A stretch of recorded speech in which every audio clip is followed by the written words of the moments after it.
भारत के fire brand नेता हिंदू हृदय सम्राट साक्षी महाराज ने दाखिल किया अपना नामांकन पत्र। रामलीला मैदान में मुख्य अतिथि के रूप में पहुंचेंगे डिप्टी सीएम ब्रजेश पाठक ने जनता को संबोधित करते हुए भाजपा प्रत्याशी को रिकॉर्ड मतों से विजयी बनाने के साथ नरेंद्र मोदी को फिर से प्रधानमंत्री बनाने के लिए अपील की है। रामलीला मैदान में नामांकन स्थल तक करीब 3 किलोमीटर का रोड शो करते हुए पहुंचे जिलाधिकारी कार्यालय।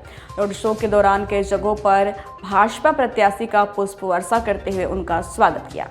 लोकसभा चुनाव को लेकर के नामांकन की प्रक्रिया जोर शोर से है और आज अंतिम दिन 25 अप्रैल को नामांकन हो रहा है। यहाँ पे भाजपा के जो तीसरे प्रत्याशी बनाए गए सच्चिदानंद साक्षी महाराज, जो कि हिंदू हृदय सम्राट भी कहे जाते हैं, आज उनके नामांकन में उत्तर प्रदेश सरकार के डिप्टी सीएम ब्रजेश पाठक भी पहुंचे हुए थे। यहाँ पे जनसभा पहुँच कर जनता को संबोधित किया। उसके बाद वो अपने अगले कार्यक्रम में निकल गए। लेकिन जिस तरह से जनसभा को देखते हुए प्रत्याशी में हो देखने को मिला है, और क्योंकि साक्षी महाराज का कहना है अब की बार 5 लाख पार, अब ये तो समय बताएगा कि वाकई में वो 5 लाख पार जाते हैं या हैट्रिक लगा पाते हैं या फिर विपक्ष की इंडिया गठबंधन की कोई ट्रिक काम आती है। हमारे साथ कुछ लोग हैं जो नामांकन प्रक्रिया में शामिल होने आते हैं। हमारे साथ पहले बात करें विमल द्विवेदी जी, जो हिंदू जागरण मंच के प्रभारी हैं और समय समय पर लोग मदद करते रहे। भैया आपका स्वागत है। बहुत बहुत धन्यवाद।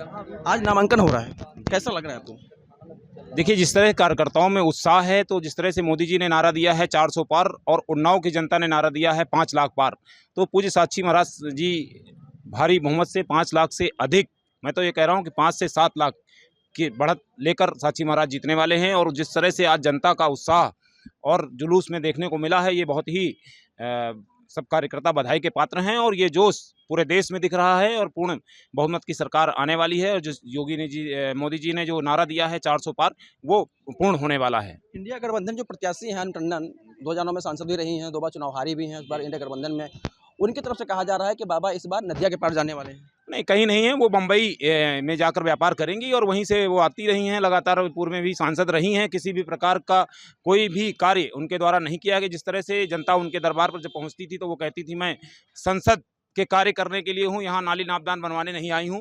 तो इस तरह से जनता पहले भी नकार चुकी है। और अगर हम देखें भारतीय जनता पार्टी को, तो भारतीय जनता पार्टी के नाव में जो जनता का तो देवतुल्य कार्यकर्ताओं ने भारतीय जनता पार्टी को 6 विधायक और 1 सांसद दिया है। और अब की सांसद तीसरी बार साक्षी महाराज उन्नाव से जीतने वाले हैं और 7वीं बार सांसद बनने वाले हैं। और मैं अनु टंडन जी को भ्रम दूर करना चाहता हूं कि उनकी जमानत जब्त होने वाली है। और ये जो चुनाव है, क्योंकि मैं सनातनी एक हिंदू हूं और पूरी तरह से पूरे गर्व के साथ कह सकता हूं कि ये राम विरोधी और राम भक्तों के बीच चुनाव है और राम भक्तों की जीत तय है। मैं मोदी जी को और यहाँ की जनता को पूर्व में ही बधाई देना चाहता हूँ और अनु टंडन जी को मुंबई का टिकट जनता दे चुकी है वापस लौटने की। लेकिन राम मंदिर की बधाई है, राम मंदिर नैया फिर पार लगाएंगे, केंद्र मोदी जी को लेके आएंगे, मंदिर बनकर तैयार हो गया। क्या लगता है आपको इस बार कितने वोटों से आपके महाराज जी को जीतने वाले हैं? महाराज जी हमारे 5 लाख पार।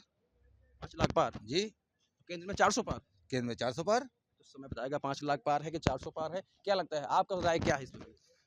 महाराज जी 5 लाख से ऊपर मतों से जीत रहे हैं।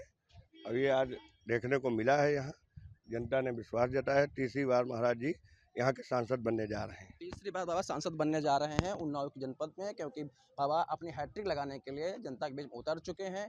और यह समय तय करेगा कि वाकई बाबा हैट्रिक लगा पाते हैं या इंडिया गठबंधन की कोई ट्रिक बाबा की हैट्रिक में रोड़ा पैदा कर पाती है। ये तो 4 जून का समय तय करेगा कि 5 लाख पार होते हैं या नदिया के पार होते हैं, या कौन जाता है मुंबई तो कौन बैठता है उन्नाव में। ये तो उन्नाव की जनता तय करेगी। IN24 लाइव के लिए कैमरा पर्सन पिंटू सिंह के साथ भानु सिंह चंदेल, उन्नाव।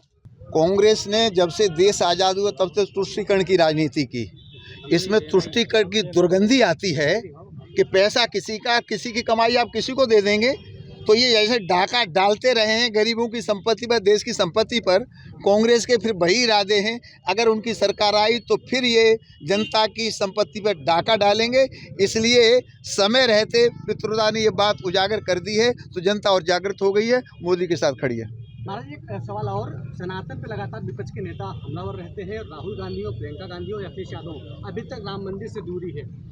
देखिए, जिस तरह से सनातन का अपमान किया गया, कांग्रेस के शासनकाल में एक शब्द गढ़ा गया था भगवा आतंकवाद। वो भगवा जो सर्वेभवंत सुखना का नारा लगाता है, जो विश्व के कल्याण की बात कहता है, जो प्राणियों में सद्भावना की बात कहता है, ऐसे लोगों को भगवा आतंकवाद कहा गया। और कांग्रेस के जो राष्ट्रीय अध्यक्ष खड़गे साहब हैं, उन्होंने कहा कि मोदी अगर दोबारा जीत जाता है तो सनातन मजबूत हो जाएगा। मतलब सनातन मजबूत हो जाएगा, इससे उन्हें बड़ी परेशानी है। इसका मतलब कांग्रेस सनातन की दुश्मन है।